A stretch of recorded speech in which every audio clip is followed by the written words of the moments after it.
Connectivity થોડી મારી પણ થોડોક એ હોય ઓછી હોય તો ઘણી વખત એવું થાય છે. ઓકે, તો મિત્રો આપણે આજે આપણે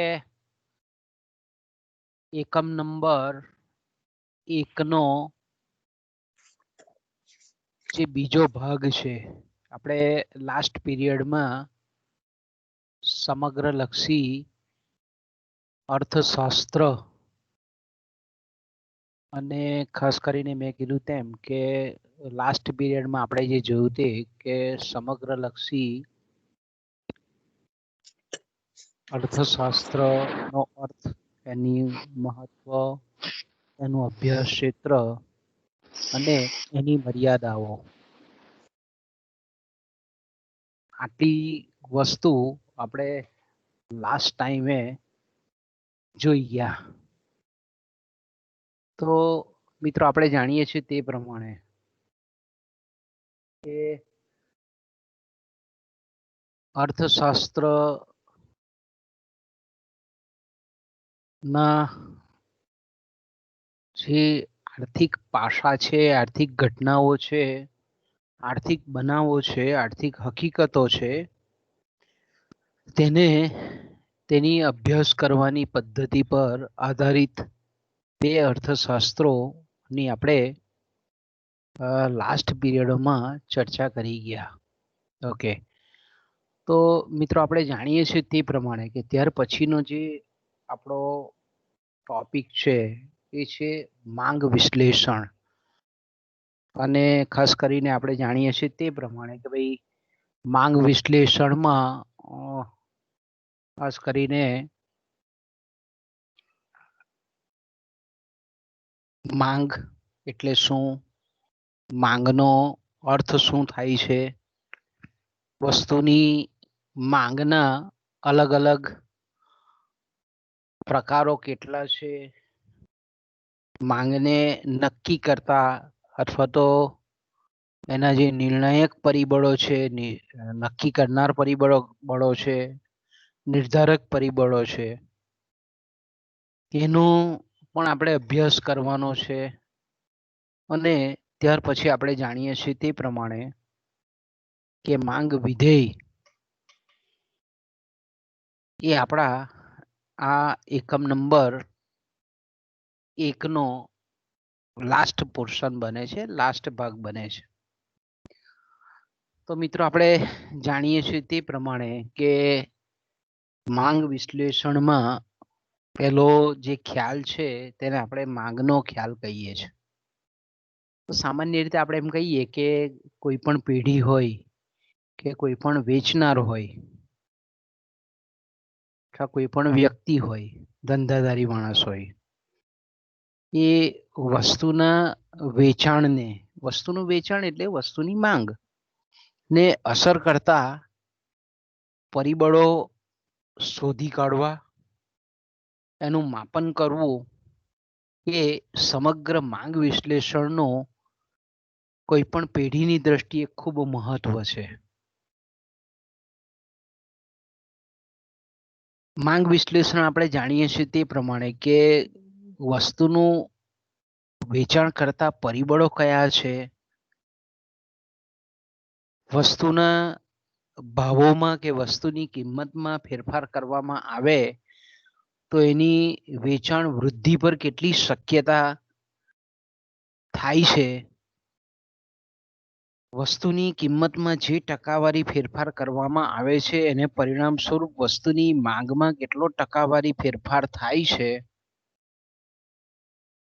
વસ્તુની પાછળ જે કંઈ પણ વેચાણ ખર્ચ કરવામાં આવે છે, જાહેરાત ખર્ચ કરવામાં આવે છે, વિજ્ઞાપન ખર્ચ કરવામાં આવે છે, તો તેની વેચાણ કે માંગ પર કેવી અસર થાય છે, આ બધાની ચર્ચા આપણે એક જે મુખ્ય એકમલક્ષી અર્થશાસ્ત્રનો જે વિભાગ છે માંગ વિશ્લેષણ એ અન્વયે આપણે કરીએ છીએ. તો સામાન્ય રીતે આપણે જાણીએ છીએ તે પ્રમાણે કે માંગ વિશ્લેષણનો જે હેતુ છે, એક તો પોતે જે વસ્તુ બનાવે છે પેઢી અથવા તો કોઈ પણ સંચાલક છે, નિયોજક છે કે કોઈ પણ ધંધાદારી વ્યક્તિ છે, સંચાલકની દ્રષ્ટિએ જો આપણે જોઈએ, વેચનારની દ્રષ્ટિએ જો આપણે જોઈએ, તો એ પોતે જે વસ્તુ કે સેવાનું સર્જન કરે છે એની આગામી સમયગાળામાં કેટલી માંગ રહેશે, કેટલું વેચાણ થશે, એનો એને વર્તમાન સમયમાં અંદાજ મેળવવાનો હોય. અને વર્તમાન સમયમાં એનું જે વેચાણ છે, એની જે માંગ છે, એમાં કઈ રીતે વધારો કરી શકાય, આ બે બાબત એ પેઢીની દ્રષ્ટિએ, ઉત્પાદકની દ્રષ્ટિએ, વેચનારની દ્રષ્ટિએ માંગ વિશ્લેષણને સ્પર્શતા મહત્વના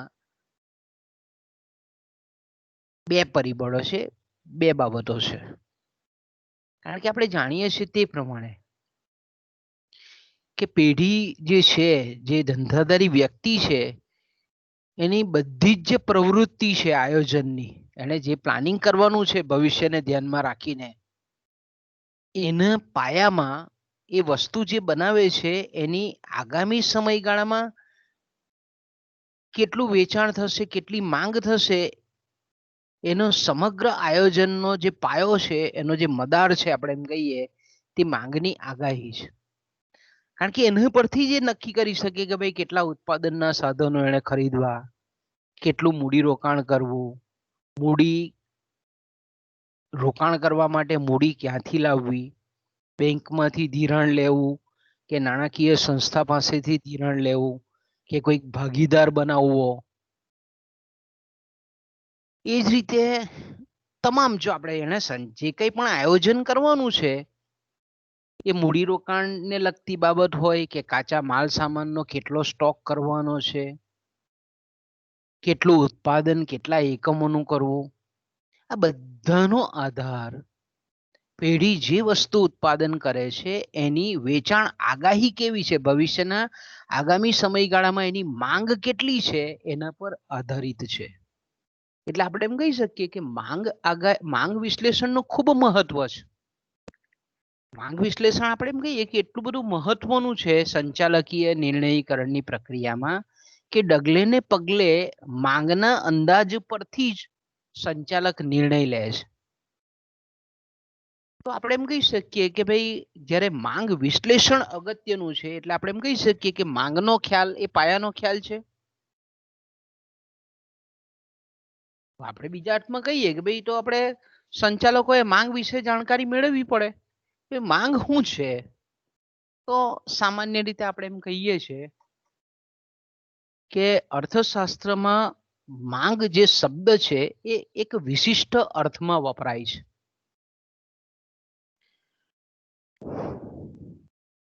સામાન્ય વ્યવહારમાં જે લોકો માંગનો જે અર્થ કરે છે તેના કરતા અર્થશાસ્ત્રમાં માંગનો અર્થ તદ્દન જુદો છે. તો સામાન્ય વ્યવહારની જો આપણે વાત કરીએ તો એમ કહી શકીએ કે ભાઈ માંગ એટલે ઈચ્છા કે જરૂરિયાત હોવી એવું અર્થઘટન કરવામાં આવે. કે દાખલા તરીકે તમને અત્યારે બેઠા બેઠા એવો વિચાર આવે કે ભાઈ મારી પાસે મારુતિ કંપનીની ગાડી હોય તો કેટલું સારું. તમને બેઠા બેઠા વિચાર આવે કે ભાઈ મારા ઘરમાં 50 ઇંચનું સેમસંગ કંપનીનું ટીવી હોય તો કેટલું સારું. મારી પાસે બજાજ પલ્સરની ગાડી હોય તો કેટલી સારી. આ ઈચ્છા, it is a cold desire, એને આપણે ઈચ્છા કહીએ છીએ. તો સામાન્ય વ્યવહારમાં ઈચ્છા થવી એટલે માંગ થવી એવું માનવામાં આવે છે સામાન્ય અર્થમાં. પણ અર્થશાસ્ત્રમાં જ્યારે આપણે માંગ શબ્દનો ઉપયોગ કરીએ છીએ ત્યારે એનો વિશિષ્ટ અર્થ થાય છે. માંગ એટલે આપણે એમ કહી શકીએ કે નાણાંનું પીઠબળ ધરાવતી ઈચ્છા એટલે માંગ.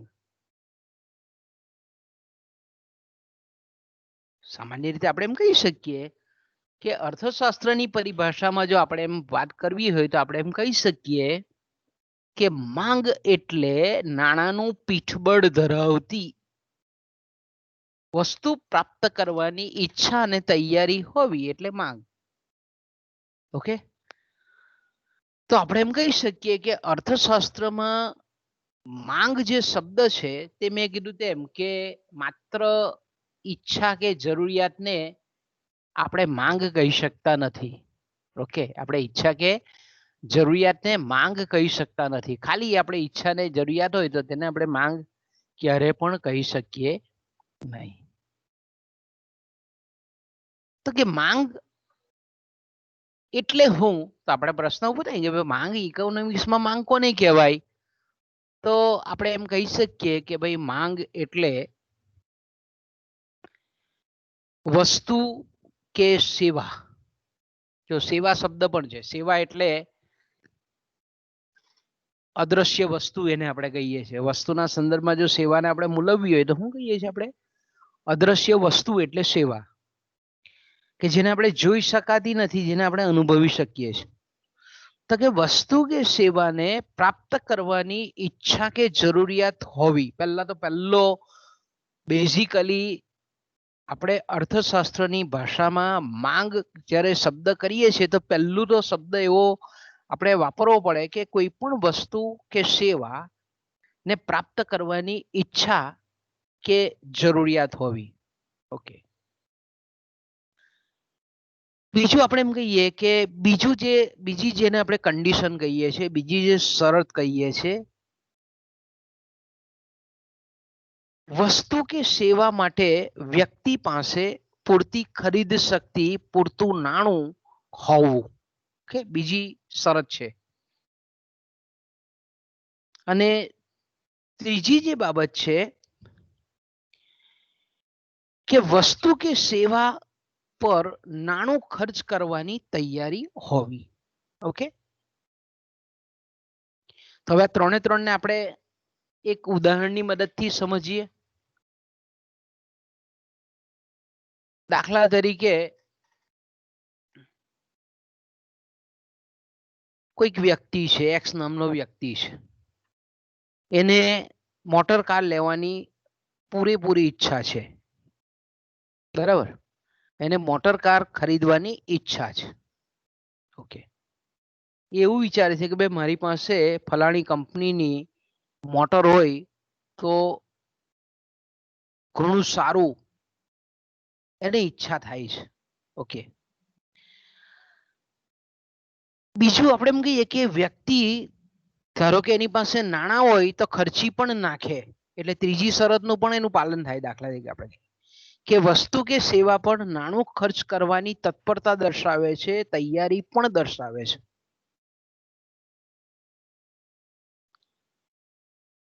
ઓકે, પણ મેં કીધું તેમ કે વ્યક્તિની આર્થિક પરિસ્થિતિ અયોગ્ય છે, પૂરતી નથી, મોટર કાર ખરીદી શકે એટલા એની પાસે નાણાં નથી, એની પાસે પરચેસિંગ પાવર નથી, એની પાસે ખરીદ શક્તિ નથી.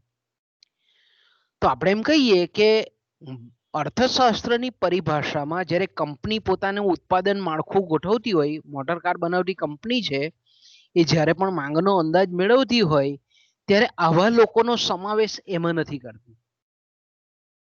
વ્યક્તિને ઈચ્છા છે ખરી કે ભાઈ કાર ખરીદવી છે મારે, એ પૈસા જો હોય તો એ ખર્ચવા બી તૈયાર છે, પણ એની પાસે ખરીદ શક્તિ નથી, એની પાસે નાણું નથી, એટલે એની જરૂરિયાત એ માંગ બનતી નથી, એ ખાલી જરૂરિયાત જ રહી છે. સામાન્ય અર્થમાં જે ઈચ્છા છે તે ઈચ્છા જ રહી છે, એનું માંગમાં પરિવર્તન થતું નથી.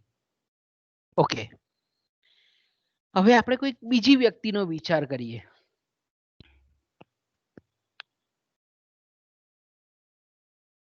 કે કોઈક કંજૂસ વ્યક્તિ છે, બરાબર, કોઈ આપણે એમ કહી શકીએ કે કંજૂસ વ્યક્તિ છે.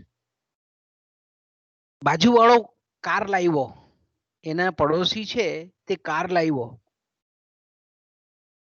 એને ઈચ્છા થઈ ગઈ કે ભાઈ આપણે બી કાર હોવી જોઈએ. બરાબર, એને ઈચ્છા છે કે ભાઈ બાજુવાળો મારો પડોશી કે મારો સગા સંબંધી કાર લાવ્યો એટલે મારે પણ મોટર કાર લેવી જોઈએ. કે ઈચ્છા થઈ. ઓકે, એની પાસે કારની ધારો કે કિંમત 6 લાખ રૂપિયા છે, તો એ 6 લાખ રૂપિયા ખરીદવા માટેની ખરીદ શક્તિ પણ એની પાસે છે.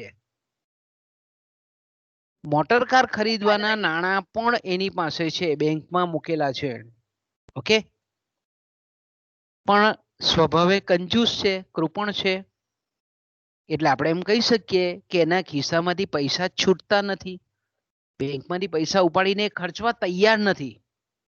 જો એને મોટર કાર ખરીદવાની ઈચ્છા પણ છે, એની પાસે ખરીદ શક્તિ પણ છે, પણ એની પાસે પૈસા છૂટતા નથી. એટલે આની ઈચ્છા તે પણ માંગ બનતી નથી અર્થશાસ્ત્રમાં. ઓકે, હવે ત્રીજી વ્યક્તિનો આપણે વિચાર કરીએ કે કોઈક એક વ્યક્તિ એવી છે કે ખૂબ પૈસાદાર છે, ખૂબ શ્રીમંત છે, એની પાસે 8-10 લાખની ગાડી લેવી તો આપણે ચણા મમરા ખાવા લેવા જઈએ એટલી એની પાસે પૈસા છે, એટલા બધા પૈસા છે એની પાસે.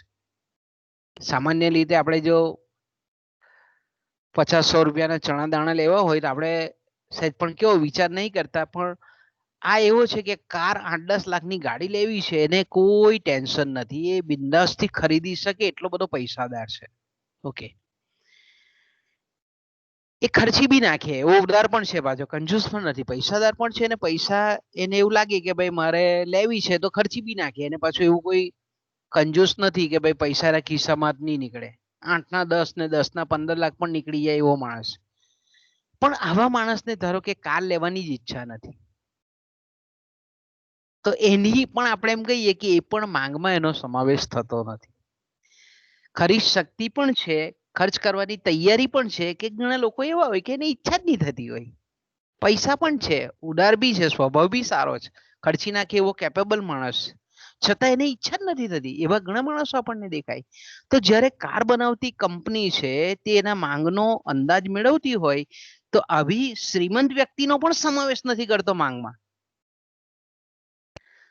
તો આપણે એમ કહી શકીએ કે આ 3 શરત છે, એનું જો સંપૂર્ણપણે પાલન થાય તો જ આપણે એમ કહીએ કે ઈચ્છા જરૂરિયાત એ માંગ બને છે.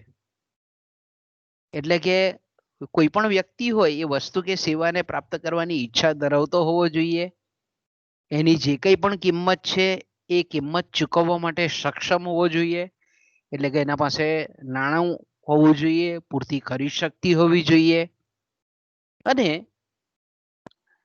એ જે કંઈ પણ વસ્તુ જે કિંમતની છે એને ખર્ચી અને ખરીદવા તૈયાર હોવો જોઈએ. તો આપણે એમ કહીએ કે સાચા અર્થમાં એ વ્યક્તિની જે માંગ છે તેને અર્થશાસ્ત્રની પરિભાષામાં આપણે માંગ કહીએ છીએ.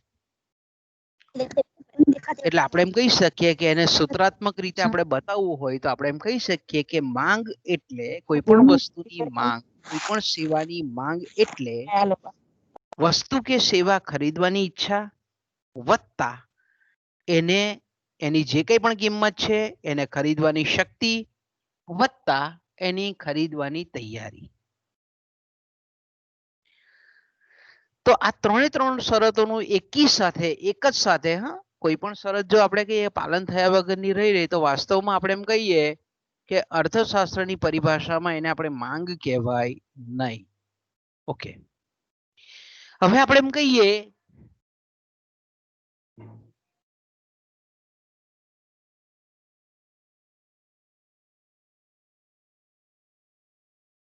કે માંગનો ખ્યાલ, ઓકે, માંગનો ખ્યાલ એ કેવો ખ્યાલ છે તો કે ભાઈ સાપેક્ષ ખ્યાલ છે, રિલેટિવ કોન્સેપ્ટ છે. ડિમાન્ડ કોન્સેપ્ટ કેવો છે તો કે રિલેટિવ છે.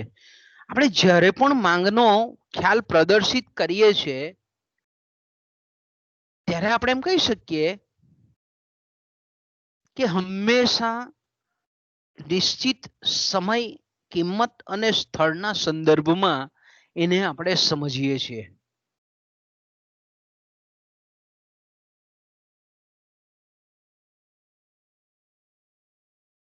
કારણ કે આપણે જાણીએ છીએ તે પ્રમાણે કે કોઈ પણ વ્યક્તિ હોય, બરાબર, કોઈ પણ વ્યક્તિ હોય તો સામાન્ય રીતે આપણે એમ કહીએ કે વ્યક્તિ જે છે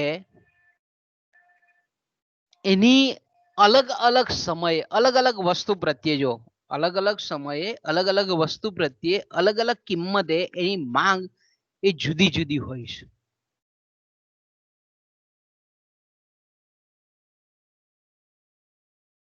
ઓકે, માંગનો ખ્યાલ કેવો છે? મેં કીધું તેમ કે સાપેક્ષ ખ્યાલ છે. સાપેક્ષ ખ્યાલનો મતલબ શું થાય કે એને આપણે ખાલી એવું જો વિધાન કરીએ, બરાબર, કે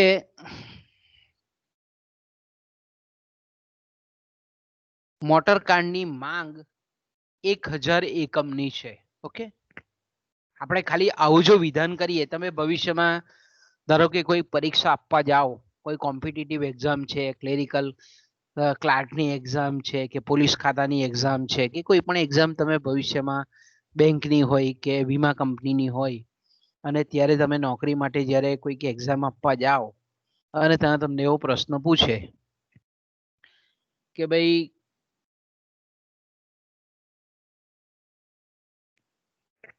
આ વિધાન સાચું છે કે ખોટું તે જણાવો.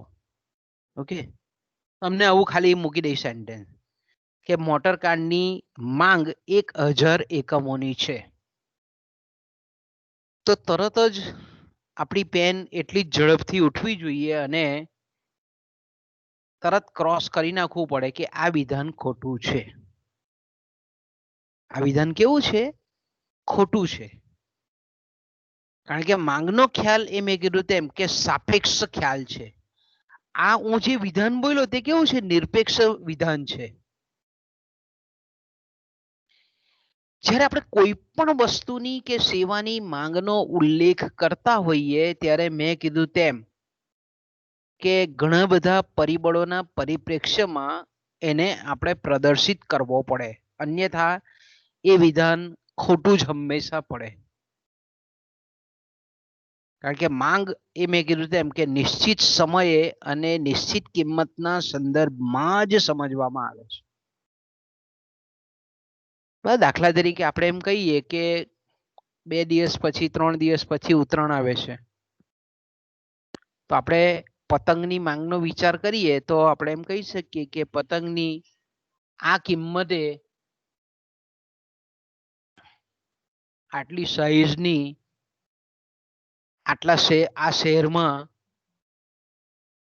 14 તારીખ પહેલા એની માંગ આટલી હતી. જ્યારે પણ મેં કીધું તેમ કે વસ્તુ જે છે તે તો એક તો એનો સમયગાળો ઉલ્લેખ, એનો સમયગાળાને આપણે દર્શાવવો પડે કે જ્યારે માંગનો ખ્યાલ આપણે કરીએ તો આપણે એમ કહી શકીએ કે આગળનું જે વિધાન આપણે જોવું તે પ્રમાણે કે ભાઈ મોટર કારની માંગ 1000 એકમોની છે, એને આપણે થોડુંક બદલીએ કે વર્ષ 2020-21 ના નાણાકીય વર્ષમાં, ઓકે, સમય આવી ગયો, વર્ષ 2020-2021 નાણાકીય વર્ષ. જો હવે ઇકોનોમિક્સના વિદ્યાર્થીઓ એટલે હંમેશા આપણે વર્ષને બતાવીએ છીએ ત્યારે બાળકો આપણે નાણાકીય વર્ષના સંદર્ભમાં મોટે ભાગે આપણે બતાવતા હોઈએ, જેને આપણે ઇંગ્લિશમાં ફાઇનાન્શિયલ યર કહીએ. તમે અર્થશાસ્ત્રના કોઈ પણ આર્ટિકલ વાંચો કે કોઈ પણ લેખો વાંચો અથવા તો કોઈ પણ રિપોર્ટ વાંચતા હો તો એમાં તમને વર્ષ આપણને આ રીતે લખેલું 2020-21. એનો મતલબ શું થાય કે 1 એપ્રિલ 2020 થી 31 માર્ચ 2021. હંમેશા યાદ રાખજો, જ્યારે નાણાકીય વર્ષ આવી રીતે કોઈ પણ જોડકામાં 2 વર્ષ બતાવ્યું હોય 2020-21 નો મતલબ શું થાય કે 1 એપ્રિલ 2020 થી 31 માર્ચ 2021 આને આપણે નાણાકીય વર્ષ કહીએ છીએ. તો અહીંયા આપણે બતાવીએ છીએ કે જ્યારે માંગનો ખ્યાલ આપણે દર્શાવીએ છીએ ત્યારે શું કરીએ છીએ આપણે તો કે ભાઈ નાણાકીય વર્ષ 2020-21 આપણે જે કારની વાત કરીએ છીએ એ કંપનીનું નામ આપણે કહેવું પડે કે ભાઈ મોટર કાર અથવા તો એની એન્જિનની કેપેસિટી છે અથવા તો અમુક સીટને આધારે અથવા તો કંપનીના આધારે કે ભાઈ મારુતિ કંપનીની જે કાર છે આ મોડલ પણ એમાં આપણે બતાવવું પડે.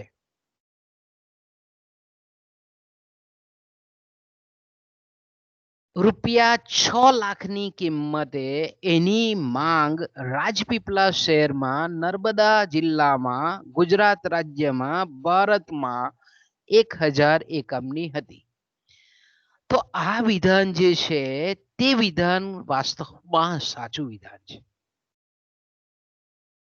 માંગનો ખ્યાલ સાપેક્ષ છે એનો મતલબ શું છે? તો કે ભાઈ પર્ટિક્યુલર કોઈ પણ વસ્તુ કે સેવાને એક ચોક્કસ સમયગાળામાં, ચોક્કસ સમયે, સમયગાળો અથવા તો બિંદુ કોઈ પણ તમે વાપરી શકો, એ વસ્તુ છે તે કઈ કંપનીની છે અથવા તો કેવા પ્રકારની છે એનો પણ આપણે ઉલ્લેખ કરવાનો છે. એની કિંમત કઈ છે, કયા વિસ્તારમાં આપણે એની માંગને આંકડો રજૂ કરીએ છીએ, જિલ્લા લેવલે કરીએ છીએ, શહેર પૂરતો કરીએ છીએ, રાજ્ય પૂરતો કરીએ છીએ, કે રાષ્ટ્ર પૂરતો, કે ઇન્ટરનેશનલ, આખી દુનિયાના વિશ્વને ધ્યાનમાં રાખીને આપણે કરીએ છીએ. કઈ કિંમતે કયું મોડલ, આ બધાને જ્યારે આપણે બતાવીએ ત્યારે વાસ્તવમાં એ વિધાન સાચું બને. દાખલા તરીકે આપણે એમ કહીએ કે દૂધની માંગ 100 લીટરની છે, તો આ અયોગ્ય વિધાન છે. કે ભાઈ દૂધના 40 રૂપિયા લીટરે રાજપીપળા શહેરમાં સોમવારે તારીખ 11/1/2021 ના રોજ દૂધની માંગ 100 લીટરની છે. તો આ વિધાન કેવું બને? યોગ્ય બને, સાચું બને. તો માંગનો ખ્યાલ જ્યારે પણ આપણે ઇકોનોમિક્સના અહીંયા એફઆઈનાથી આપણે ક્લિયર થઈ જવું જોઈએ કે સાપેક્ષ શબ્દ છે એ સાપેક્ષ, જેને ઇંગ્લિશમાં આપણે રિલેટિવ કોન્સેપ્ટ કહીએ છીએ, રિલેટિવ કહીએ છીએ. એટલે અન્ય પરિબળોને ધ્યાનમાં રાખી અને પછી માંગનો ખ્યાલ આપણે દર્શાવવો પડે. માંગનો ખ્યાલ જ્યારે આપણે દર્શાવતા હોઈએ ત્યારે આ પરિબળો તો મેં કીધું તેમ કે સમય, સ્થળ, કિંમત, પણ અન્ય જે પરિબળો છે તેને પણ આપણે બતાવવા પડે. કે કોઈ પણ વસ્તુની જ્યારે આપણે માંગ દર્શાવતા હોઈએ ત્યારે એને સંબંધિત અન્ય વસ્તુઓ કે સેવાઓની કિંમત પણ આપણે બતાવવી પડે.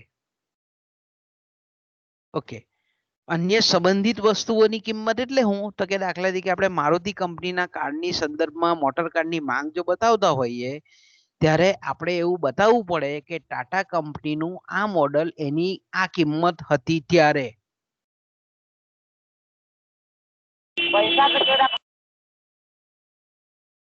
હુન્ડાઈ કંપનીનું આ મોડલ એની આ કિંમત હતી ત્યારે 6 લાખની કિંમતે મારુતિ સુઝુકી કંપનીનું આ મોડલની માંગ આ વિસ્તારમાં આટલી હતી.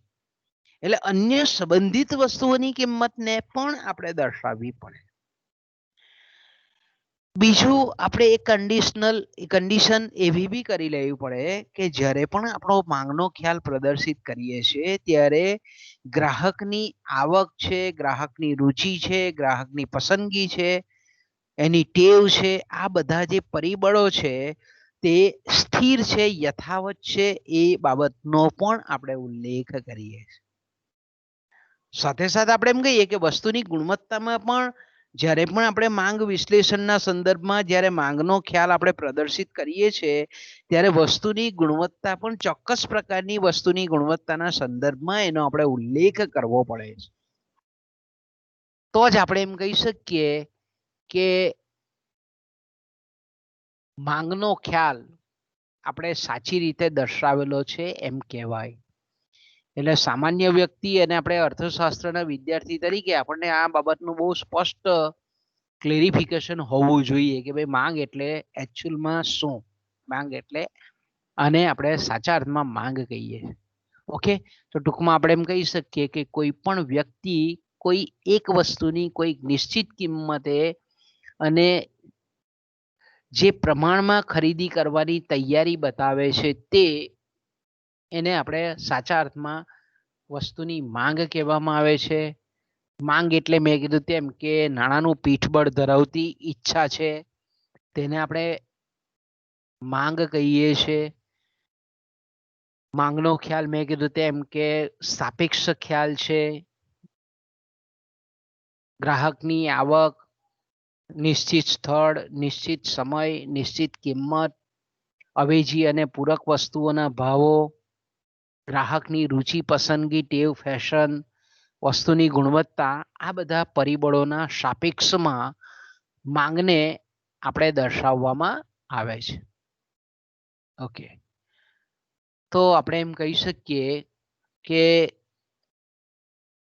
માંગના ખ્યાલમાં માંગના અર્થને જોયા પછી માંગના વિવિધ પ્રકારો છે.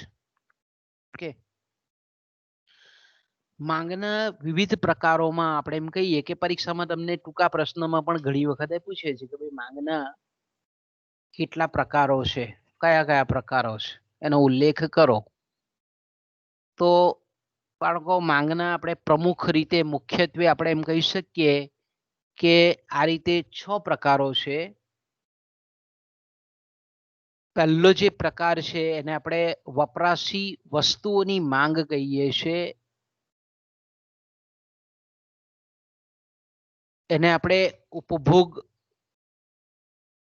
વસ્તુઓની માંગ પણ કહેવામાં આવે છે. અને બીજી જે વસ્તુઓની માંગ છે એ છે ઉત્પાદક વસ્તુઓની માંગ. ઓકે, ઇંગ્લિશમાં જો આપણે એમ કહેવું હોય તો એમ કહી શકીએ કે કન્ઝ્યુમર્સ ગુડ્સ ડિમાન્ડ અથવા ડિમાન્ડ ફોર કન્ઝ્યુમર્સ ગુડ્સ. જો અહીંયા એક બીજી વસ્તુ તમારે ખૂબ યાદ રાખવાની છે. વસ્તુઓને આપણે ઇંગ્લિશમાં કહીએ છીએ ગુડ્સ,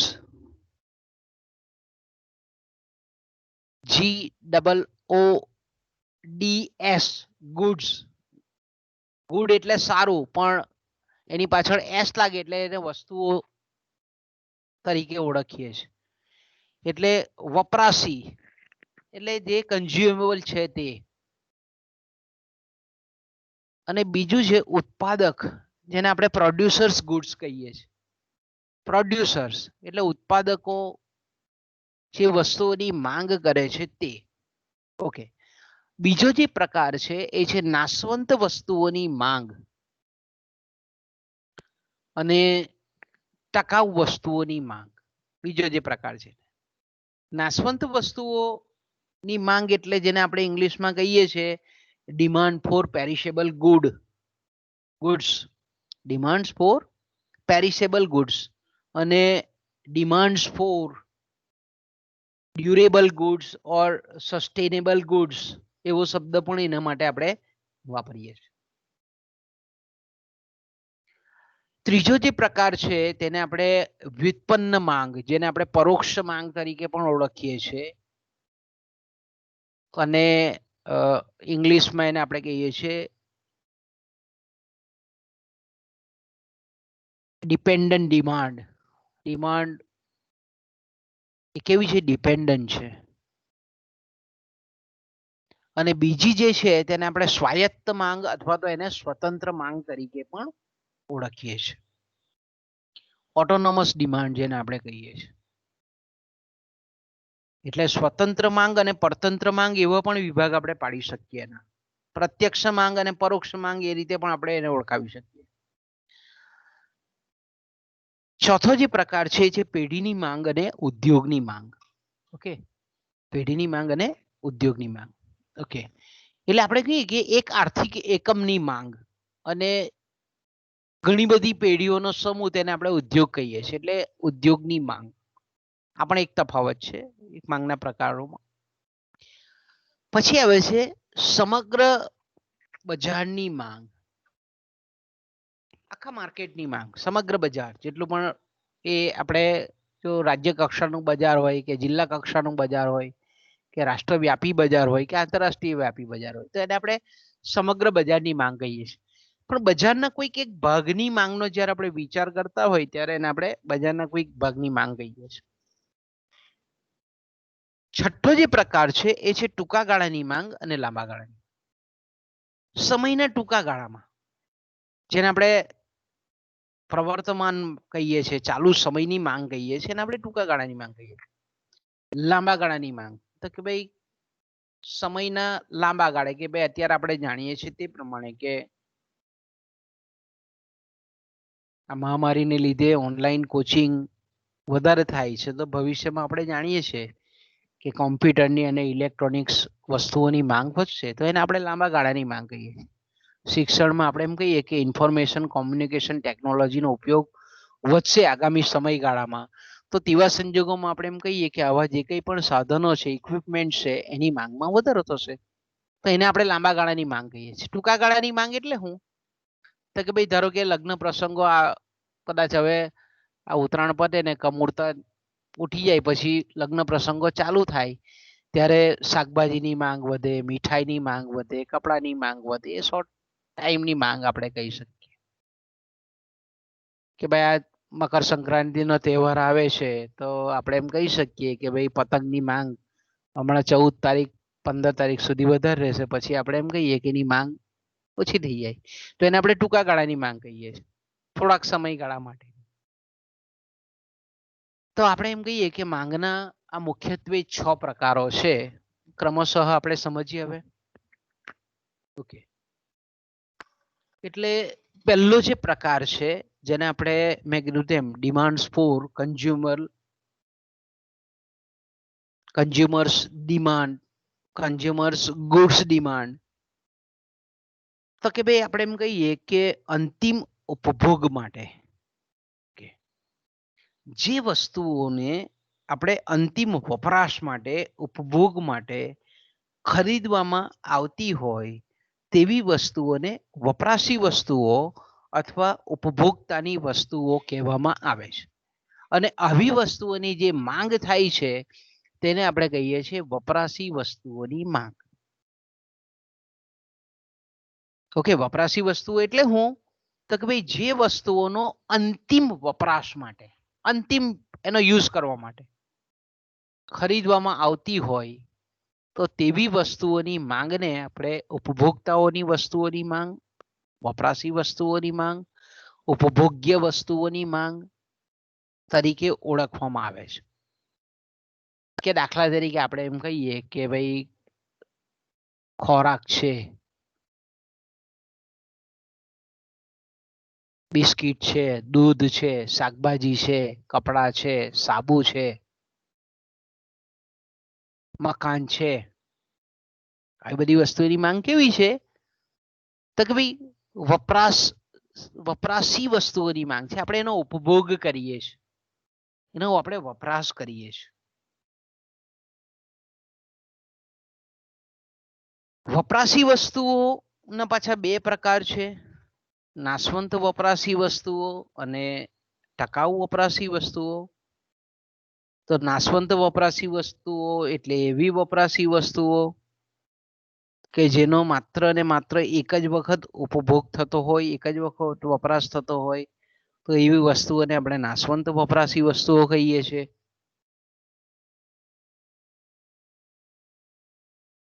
દાખલા કે દૂધ છે, વીજળી છે, આપણે મીઠાઈ છે, શાકભાજી છે, સિંગતેલ છે, કોપરેલ છે, મીઠું છે, ખાંડ છે, ચોકલેટ છે, આવી બધી વસ્તુઓ કેવી છે? જેને આપણે નાશવંત વપરાશી વસ્તુઓ કહીએ છીએ.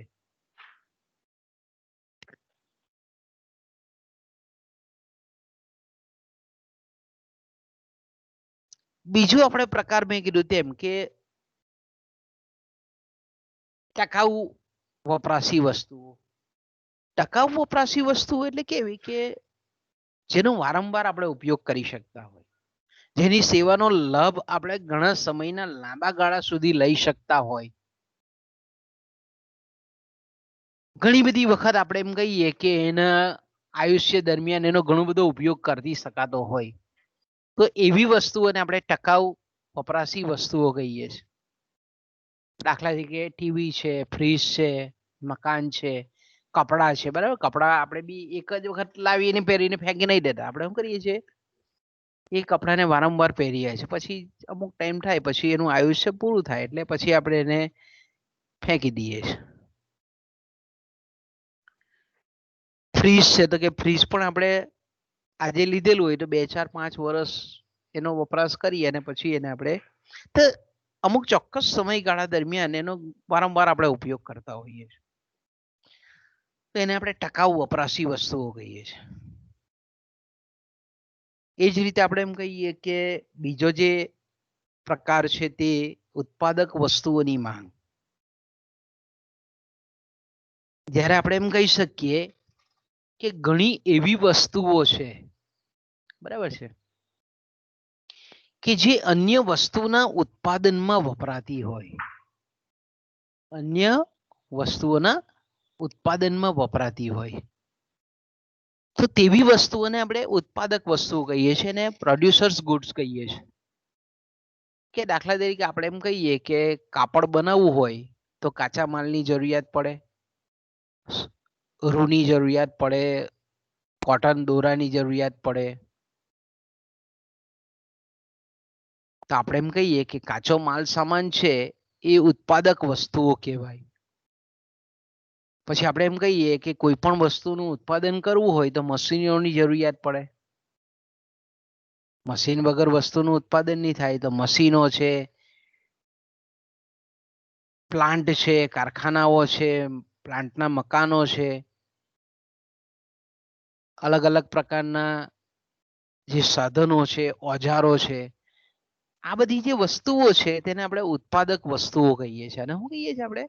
ઉત્પાદક વસ્તુઓ કહીએ છીએ. એ જ રીતે અલગ અલગ પ્રકારના બળતણ, કે દાખલા તરીકે વીજળી છે, તો વીજળી હોય તો જ કારખાનાઓ કોઈ પણ વસ્તુનું આપણે ઉત્પાદન કરી શકીએ. વીજળી છે, ગેસ છે, લાકડું છે, કોલસો છે, આ બધી વસ્તુઓ કેવી છે જેને આપણે ઉત્પાદક વસ્તુ કહીએ છીએ. અન્ય વસ્તુના ઉત્પાદનમાં એનો ઉપયોગ થતો હોય છે. તો આવી વસ્તુઓની જે માંગ છે તેને આપણે ઉત્પાદક વસ્તુઓની માંગ કહીએ છીએ. હવે આપણે એમ કહી શકીએ કે આ બંને વચ્ચેનો જે ભેદ છે એ ભેદ જાણવો ખૂબ મહત્વનો છે.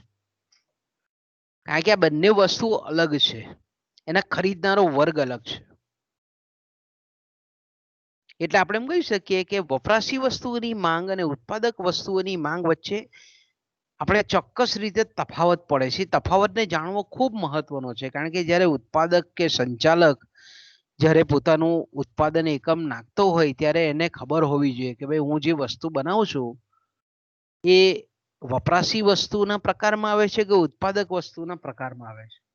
કારણ કે વપરાશી વસ્તુઓની માંગને નક્કી કરનારા પરિબળો જુદા છે અને ઉત્પાદક વસ્તુઓની માંગને નક્કી કરનારા પરિબળો જુદા છે.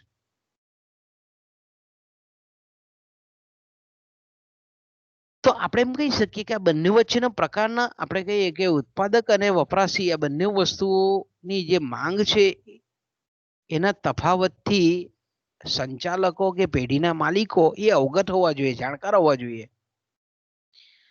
કારણ કે આપણે જાણીએ છીએ તે પ્રમાણે જો એનું એક અલગ કઈ રીતે પડે છે તો કે ભાઈ આપણે પહેલી વાત તો એ જાણીએ છીએ કે ઉત્પાદક વસ્તુઓ ખરીદનારા વ્યક્તિ કેવા છે તો કે ભાઈ ધંધાદારી વ્યક્તિઓ છે, પેઢીના માલિકો છે.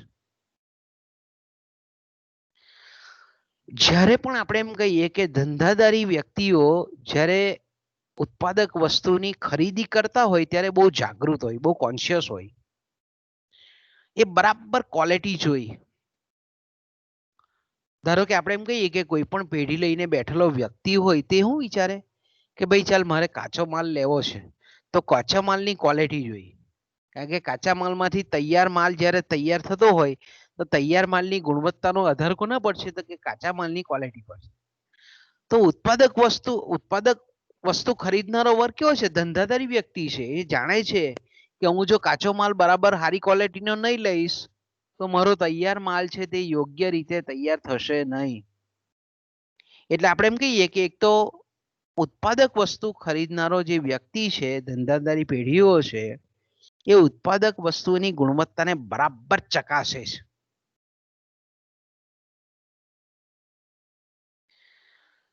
બીજું આપણે એમ કહી શકીએ કે ઉત્પાદક વસ્તુઓ ખરીદનારા જે ધંધાદારી વ્યક્તિઓ છે એ વસ્તુ જે ઉત્પાદક વસ્તુ છે એની કિંમતો પ્રત્યે પણ બહુ સજાગ હોય. કારણ કે ઉત્પાદન ખર્ચનો આધાર એ ઉત્પાદક વસ્તુઓની કિંમતો પર આધારિત છે. બરાબર, કાપડ બનાવવાની કંપની હોય તો એ વિચાર કરે કે ભાઈ મારે જે યાન લેવાનું છે, દોરા લેવાના છે, દોરાને આપણે યાન કહીએ છીએ, તો એ જે યાન લેવાનું છે, દોરા લેવાના છે, એની કિંમત જ્યારે બજારમાં નીચી જાય ત્યારે એ સ્ટોક કરી લે એનો, અને જેવી ઊંચી જાય તેવું એ ખરીદીમાં કાપ મૂકે. કેમ? કારણ કે ઉત્પાદક વસ્તુ છે, કાચો માલ શું છે? ઉત્પાદક વસ્તુ છે, અને ઉત્પાદક વસ્તુની કિંમત એ પેઢીનો ઉત્પાદન ખર્ચ વધારે છે, અને ઉત્પાદન ખર્ચ વધે તો એને વેચાણ કિંમત ઊંચી મૂકવી પડે, એટલે સીધી એની નફાને અસર કરતા થાય. એટલે આપણે એમ કહી શકીએ કે આવા જે ધંધાદારી વ્યક્તિઓ છે, પેઢીઓ છે, તે હંમેશા શું કરે છે? કાચા માલ સામાનની અથવા તો એને જે કંઈ પણ સાધનો ખરીદવાના છે, ઉત્પાદક વસ્તુ ખરીદવાની છે, તેની બરાબર ક્વોલિટી જોઈ એકદમ માઇક્રોસ્કોપિક ઓબ્ઝર્વેશન કરીને પછી એ ખરીદે. એની કિંમતો પણ એ જોઈ. અચ્છા, એ કિંમતો જોઈ એટલું નહીં, પણ એક વેચનારો કઈ કિંમત એને માલ આપે છે, અને બીજો વેચનારો બીજા બજારમાં આપણે બીજા કેટલા અન્ય વેચનારાઓ છે કાચો માલ આ ટાઈપનો ઉત્પાદક વસ્તુ વેચનારા, એ બધાનો સર્વે કરે એ રોય કે ભાઈ એ નામની પેઢી છે તે આ ભાવે કાચો માલ આપે છે, બી નામની પેઢી છે તો આ ભાવે કાચો માલ આપે છે, એની ક્વોલિટી આવી છે, એની ક્વોલિટી આવી છે, બીની આવી છે, સીની આવી છે, ડીની આવી છે, એનો ભાવ આ છે. તો આ બધા જે કાચો માલ વેચનારા બજારમાં જેટલા પણ ઉપલબ્ધ એકમો હોય, પેઢીઓ હોય, એની કિંમત શું છે, એની ગુણવત્તા શું છે, એનો તફાવતને બહુ સૂક્ષ્મતાથી તપાસે. કારણ કે પેઢી હોય, ઉત્પાદક એકમનો માલિક હોય, તેણે પાઈનો હિસાબને ધ્યાન રાખવો પડે, તો જ એનો નફો વધે. કારણ કે પેઢીને સ્થાપવાનો મુખ્ય હેતુ શું છે? તો કે ભાઈ નફાનું મહત્તમીકરણ. ત્યારે જ નફો વધે કે જ્યારે આ બાબતમાં જે કાચો માલ ખરીદતો હોય તો કઈ ઓછામાં ઓછી કિંમત ક્યાં કોની કઈ પેઢી પાસે મળે છે, કઈ પેઢી પાસે કાચા માલની ગુણવત્તા સારી છે. બીજું આપણે એમ કહી શકીએ કે એના કરતા બીજો કોઈ ઓલ્ટરનેટ છે કે નહીં, એ જે કાચો માલ છે એની અગેન્સ્ટમાં બીજી કોઈ એવી અવેજી વસ્તુ છે કે નહીં કે એનો ઉપયોગ કરીને પણ તૈયાર વસ્તુ બનાવી શકાય. આ બધી બાબતોની ધ્યાન, બધી બાબતોનું આપણે એમ કહીએ કે બધી બાબતો અંગે એકદમ સૂક્ષ્મતાથી નિરીક્ષણ એ ઉત્પાદક વસ્તુઓના ખરીદનારાઓ કરે છે. ઓકે, બીજો જે તફાવત છે આપણે એમ કહીએ તે આનાથી ઉલટું આપણે વિચારીએ. હવે વપરાશી વસ્તુઓ, ઉત્પાદક વસ્તુની જગ્યાએ હવે વપરાશી વસ્તુઓના ખરીદનારાઓ. બરાબર, વપરાશી વસ્તુના ખરીદનારાઓ કેવા છે? તો કે ભાઈ એમાં તમે પણ આવો છો ને હું પણ આવું છું. આપણે વપરાશી વસ્તુ ખરીદવા બજારમાં જઈએ છીએ, બરાબર. આપણે શું કરીએ છીએ? વપરાશી વસ્તુઓ ખરીદવા માટે બજારમાં જઈએ છીએ. તો આપણે બહુ એટલા બધા જે ઉત્પાદક વસ્તુના ખરીદનારાઓ જે છે, પેઢીઓ છે, એટલી બધી કાળજી નથી રાખતા. આપણે 2-3 લારી ફરીએ, જોઈએ, સારું લાગે એટલે જે ભાવ હોય તે આપણે ખરીદીને ચાલતા પકડીએ. ઉત્પાદક વસ્તુઓના ખરીદનારાઓ જે રીતે બરાબર ગુણવત્તા ચકાસે છે, કિંમત ચકાસે છે, કિંમત તફાવતોને ચકાસે છે, એવું વપરાશી વસ્તુઓ ખરીદનારાઓ મારા તમારા જેવા આવી કોઈ કાળજી રાખતા નથી. આપણે શું કરીએ છીએ? જે બજારમાં જઈએ એટલે આપણને જે ગયું તે લઈ લઈએ, એની કિંમત જોતા નથી. બાકી બહુ મગજને તસદી નથી આપતા કે ભાઈ આજુબાજુની દુકાનમાં આ જ વસ્તુ આપણને આ ભાવે મળશે. એટલે આપણે એમ કહી શકીએ કે અવેજી વસ્તુઓની પ્રાપ્યતા, એની ગુણવત્તા, એ અંગેની પૂરતી એક તો માહિતી બી નથી ધરાવતા. આપણે જરૂરિયાત બી નથી માનતા એવું કે ભાઈ આની એ હોય. બીજું આપણે જાણીએ છીએ તે પ્રમાણે કે ખાસ કરીને જે વપરાશી વસ્તુઓ જ્યારે આપણે ખરીદતા હોઈએ છીએ ત્યારે ખાસ કરીને દરેક વ્યક્તિને અમુક વસ્તુ ગમતી હોય, અમુકને નહીં ગમતી હોય. એટલે ગમા અણગમાની જે લાગણી આપણે કહીએ છીએ તે ખરીદી પર પડતી હોય છે, એનું રિફ્લેક્શન ખરીદી પર થતું હોય છે. બરાબર, કોઈ વસ્તુ આપણે ગમતી હોય તો આપણે એની કિંમત નથી જોતા કે ભાઈ મને આ વસ્તુ ગમે છે એટલે ધેટ્સ ઓલ, જે હોય તે, જે વેચનાર હોય તે, બીજી જે દુકાને જે મળવાનું હોય તે આપણે શું કરીએ છીએ? ફટ દઈને નિર્ણય લઈ લઈએ છીએ. બીજું, આપણે જ્યારે વપરાશી વસ્તુ ખરીદનારાઓ ફેશનને ધ્યાનમાં રાખીને ખરીદી કરતા કે ના ભાઈ આ પેટર્નનું જ જોઈએ, મારે મોબાઈલ તો કે ભાઈ આવો જ જોઈએ, મારે ટીવી તો કે આવું જ જોઈએ, મારે ડ્રેસ મટીરિયલ તો કે આવું જ જોઈએ, મારે બૂટ ચંપલ તો કે આવા જ જોઈએ, મારે મોજડી તો કે આવી જ જોઈએ. આપણે ફેશનનું પરિબળ કામ કરતું હોય. એ જ રીતે જ્યારે વપરાશી વસ્તુના ખરીદનારાઓ જ્યારે વસ્તુ ખરીદતા હોય ત્યારે એની પસંદગી છે, રુચિ છે, ટેવ છે, આને પણ ધ્યાનમાં રહેતા હોય કે ભાઈ અમુકને કોલગેટની જ ટૂથપેસ્ટ ફાવે, અમુકને ક્લોઝઅપની જ ફાવે, અમુકને શેમ્પુ તો કે સનસિલ્કનો જ ફાવે. અહીંયા ચા તો કે ભાઈ જીવરાજની જ ફાવે, વાઘ બકરીની જ ફાવે. આપણે ટેવાઈ ગયેલા હોય વપરાશી વસ્તુના ખરીદનારાઓ. જ્યારે ઉત્પાદક વસ્તુના ખરીદનારાઓને એવું કઈ ટેવ બેવ હોય નહીં. એમાં કોઈ મનોવૈજ્ઞાનિક સાયકોલોજીકલ પરિબળો એમાં કામ કરતા નથી. પણ વપરાશી વસ્તુની ખરીદીમાં આપણે જાણીએ છીએ તે પ્રમાણે કે મનોવૈજ્ઞાનિક પરિબળો બહુ મહત્વનો ભાગ ભજવે છે. ઇવન આપણે બજારમાં જઈએ તો જોઈએ છે કે અમુક દુકાનમાં વસ્તુની ગોઠવણી સારી હોય, સેલ્સમેન સારો હોય, દુકાનનો માલિકનો સ્વભાવ સારો હોય, તો ભલે એ વસ્તુ આપણા ઘરની બાજુમાં મળતી હોય પણ આપણે આગ્રહ કેવો રાખીએ કે ના ભાઈ મારે અંબિકામાંથી જ લેવી છે, મારે ગૌતમમાંથી જ લેવી છે, કે મારે ફલાણી કંપની, મારે ફલાણી દુકાનેથી જ લેવી છે. વસ્તુ સેમ છે પણ માનસિકતા આપણી કેવી હોય કે ના હું આ દુકાને જઈને જ લઈશ, ભલે વસ્તુ કંપનીની હોય, સમજો, ભલે સેમ કિંમતની હોય, સેમ ગુણવત્તાવાળી હોય, બધું જ કમ્પ્લીટ હોય, છતાં પણ આપણે કેવું આપણું માનસિક પરિબળ કેવું કામ કરે, આપણી સાયકોલોજી કેવું કામ કરે કે ના એ દુકાનનો માલિક બી બહુ વ્યવસ્થિત સ્વભાવનો છે, સારો છે, આપણને એની દુકાનમાં ગમે છે. ઉત્પાદક વસ્તુઓના ખરીદનારા આવું વિચારતા નથી પણ વપરાશી વસ્તુ ખરીદનારાઓ વિચારે છે આવું. એટલે આપણે એમ કહી શકીએ ને કે આ વપરાશી વસ્તુઓની માંગ અને ઉત્પાદક વસ્તુઓની માંગનો ભેદ સંચાલકોને ખબર હોવી જોઈએ કે ભાઈ એકમ જ્યારે સ્થાપતો હોય, ધંધો જ્યારે કરતો હોય, શરૂ કરતો હોય, ત્યારે એને જોવાનું છે કે ભાઈ વપરાશી આપણે હું જે બનાવું છું તે વપરાશી વસ્તુ છે કે ઉત્પાદકીય વસ્તુ છે.